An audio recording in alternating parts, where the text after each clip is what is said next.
წლის გიორგი თვალაბეიშვილის გარდაცვალების პირველადი ვერსია შეცვლილია. ვანში მანქანის აფეთქების შედეგად გარდაცვლილი თვალაბეიშვილის ოჯახის წევრების საქმეში პოლიციელის ბრალეულობაზე და იმ ნივთზე საუბრობენ, რომელიც მათი თქმით ეზოში ტრაგედიამდე რამდენიმე დღით ადრე შენიშნეს.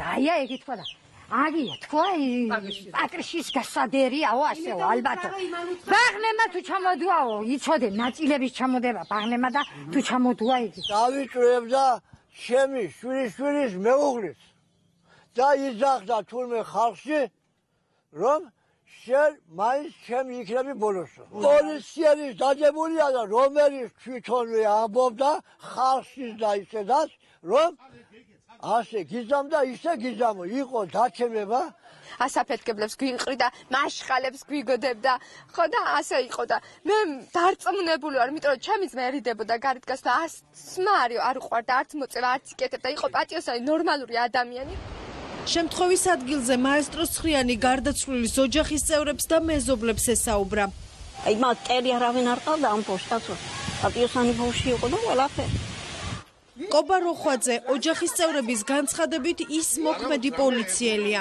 მისი ბრალი საქმეში კატეგორიულად გამორიცხულია. ეს კი ბრალდებებზე მისი დედის პასუხია. ყველია მაგი. ურეკა და იგოგო არ აყენებდა თვითონ. იცოდა ოჯახმა რო არ იცხოვებდა და იგი ამდენ სად იყო? ვერ გააცხადა? სად იყო? რატო არ იღებდა ყბას? ამ ხელა ამბავს თუ აკეთებდა ყობა და ამდენ აბავშვებოდა იქა და სად იყო საბართალი? რა მოხდა ზემო ვანში, აქვს თუ არა საფუძველი ბრალდებებს ადრესატმა მაესტროსთან საუბარზე უარი თქვა. მანამდე კი ცნობილია, რომ გარდაცვლილის ოჯახის წევრები საქმის გამოძიების მოთხოვნით შესაბამის უწყებას მიმართავენ.